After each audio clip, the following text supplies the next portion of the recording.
show them that. Hey guys, we'll be up in about 30 seconds tops. Hang in there. We don't need any equipment today. It's just going to be a simple basics of karate, different versions on how to practice those basics.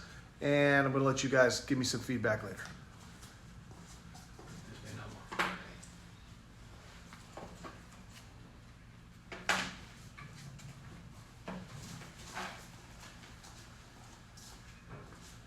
Okay guys, so again, thank you for everything. I've gotten some great feedback, some great pictures. You guys look awesome. Keep training at home.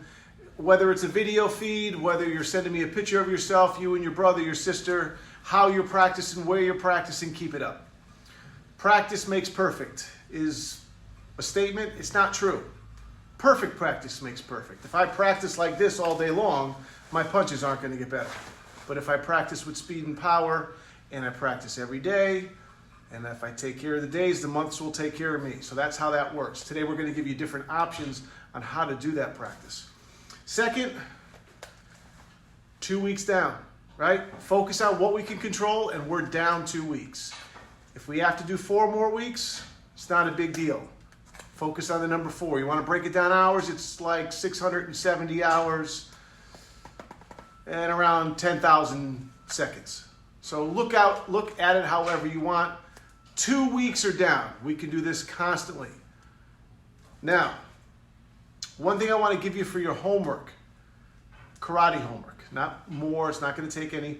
While you're practicing, engage it, make it fun. For example, today's not a great day, but we're going to get to those really nice days out.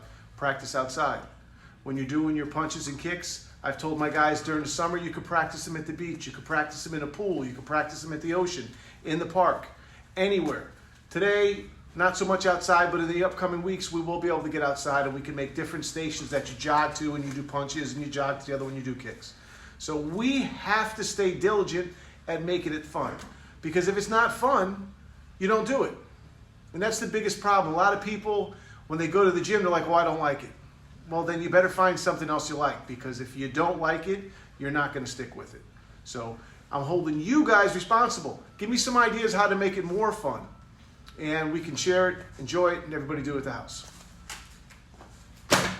All right, today we're going to start in our basic horse stance. Again, looks like we're riding a horse, elbow position, fingers closed, thumbs on the outside. This is our level 1. We're doing our front 2 knuckles.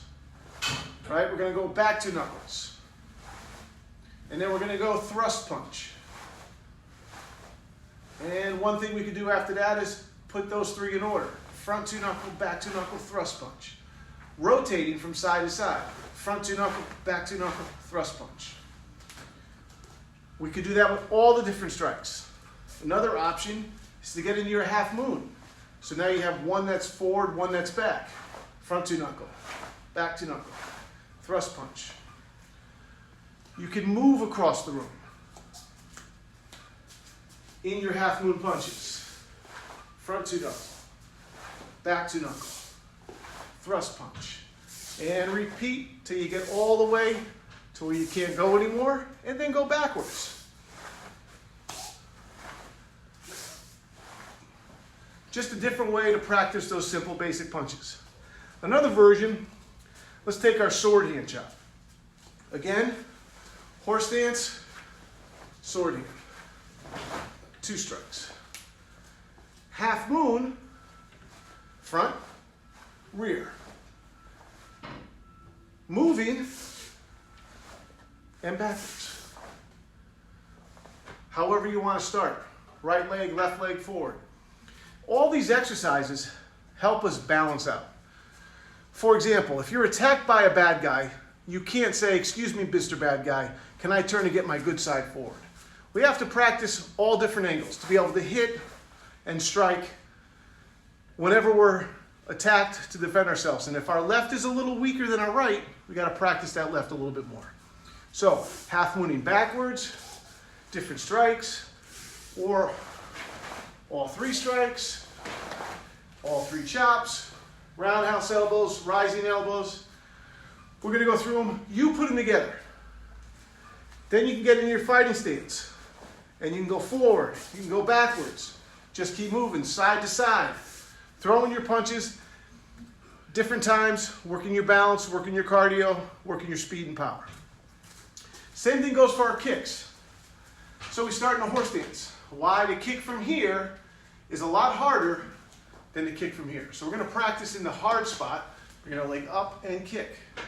Well, then we can also do that in a half moon, which gives us a lead leg and a back leg. Hands on guard, lead leg, back leg. Or across the room, which you guys are very used to doing, keeping our balance. We don't want to kick and fall. We want to throw that kick and be able to step wherever we need to step. Always being in control. Remember, the punches and the kicks come from your midsection, your hips. It's not our arms, it's not just our legs. It's our hips and body that throw those punches. These are just the instrument that we're hitting with. So, take it for blocks. Same thing again in your horse stance. There's nothing wrong with practicing this way. But if you want to change it up a little bit, get into your half moon. That gives the blocks a different feel. Half moon while you're doing them. That gives the blocks a different feel. Half moon backwards. Individual blocks. Any one of those. The last level of this is to put them all together. So, left foot forward. Half moon forward. Block, punch, kick, land, half moon forward, block, punch, kick. You put together the combinations. Could be 3 kicks, 3 punches, 3 blocks, anything you want. You create that going back and forth. And if you don't have space, you don't need a lot. I could do this from here. Turn, block, punch, kick. Turn behind myself, block, punch, kick. So, create your own basics. Tell me about them. Let's try to make it more exciting for everybody else. All right, next thing we're going to do is we're going to go over our grappling moves and our kempos. Grappling moves, when someone's trying to attack us. Again, someone's trying to hurt us. First thing we want to always use is our words, our blocks, duck, hands up, distance yourself. But in a last resort, neither your mom or your dad or myself will ever get upset. We want you to defend yourself.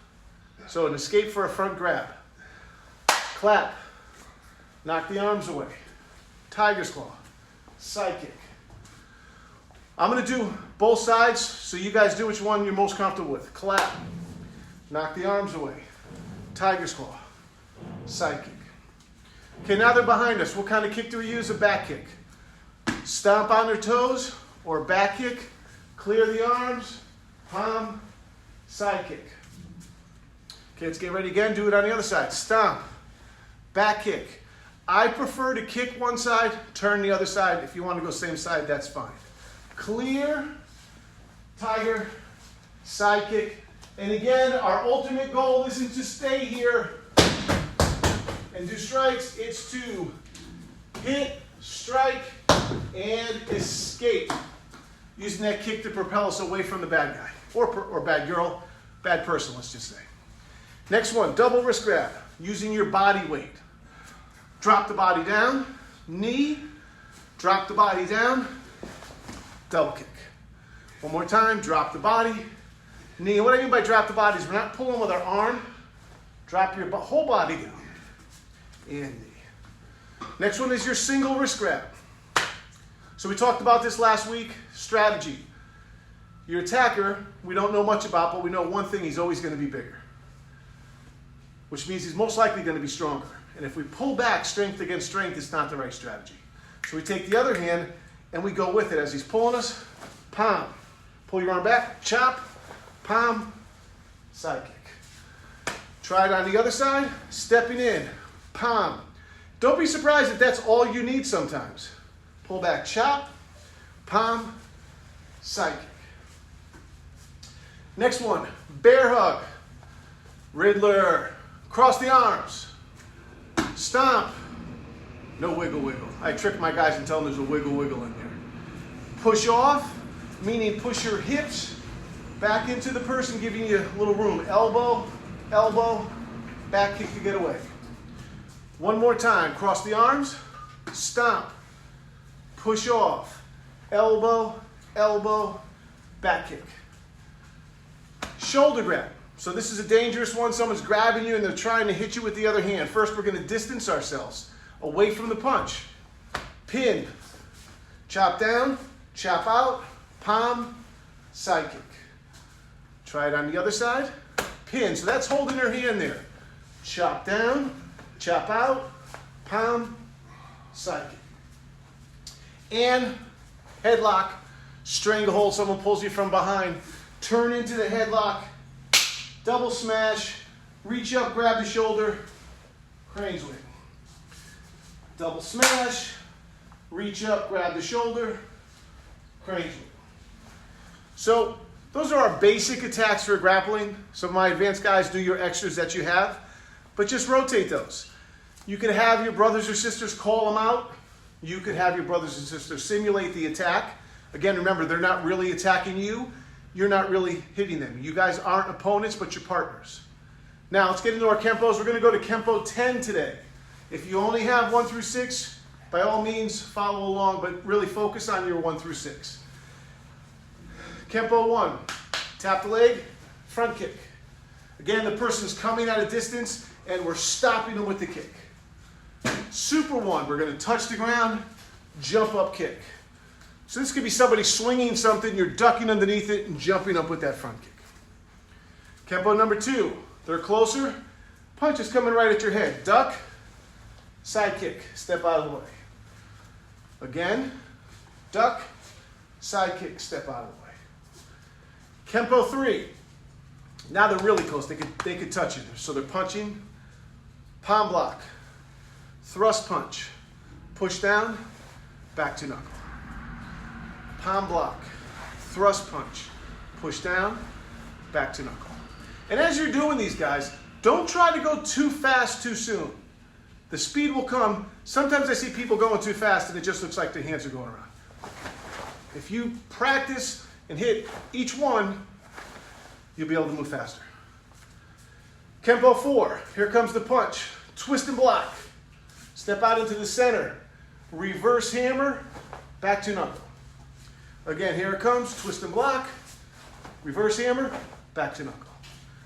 Kempo 5, same block, twist and block, step in, back to knuckle, side kick. So going in this direction, here comes the punch. Block, step in, back to knuckle, side kick. Kempo 6, again, works off a punch, but also works off a grab. High block, knocking the arm up, elbow, knee. High block, roundhouse elbow, knee. 7, palm block.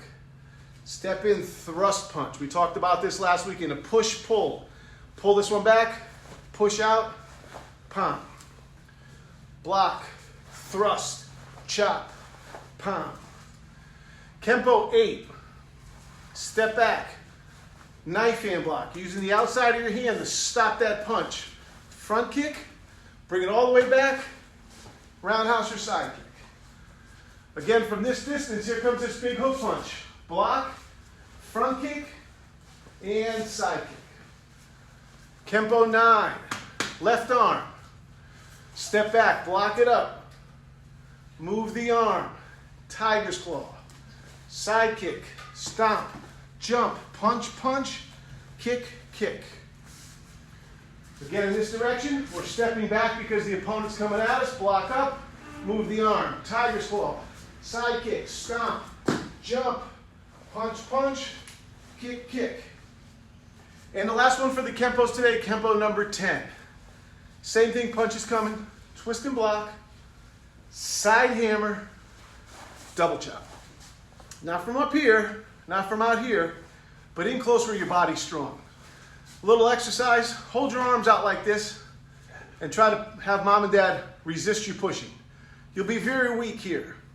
But once those elbows come in, you're going to get a lot more power. So again, twist and block, side hammer, double chop. Now, all of these Kempos we're doing straight ahead.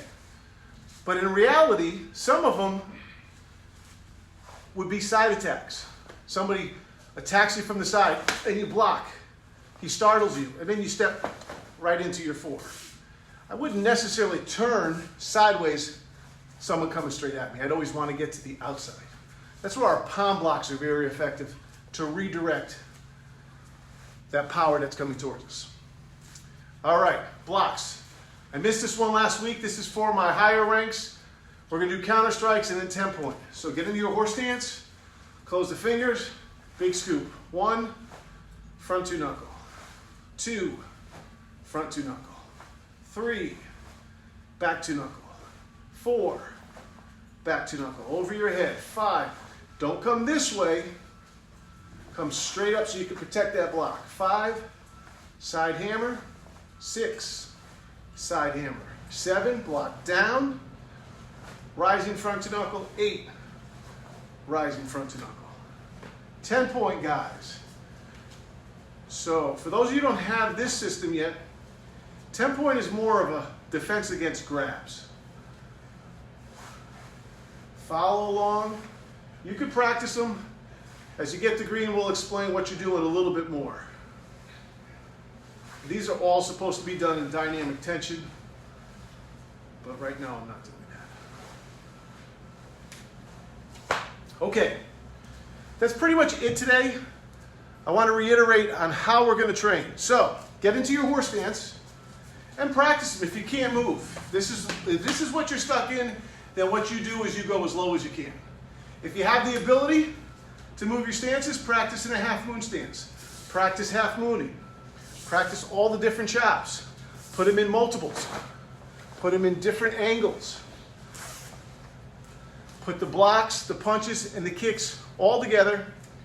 Practice them at your best. Take a video. Send it to me. I'd love to see it. You guys, again, focus on what we can control, and we did 2 weeks. We got this. Stay positive. Be compassionate. Be patient. Be courteous. And I'll see you all tomorrow. Schedule for the week. Tomorrow, a little fitness workout. Wednesday, a little bit more forms. Thursday, more chucks.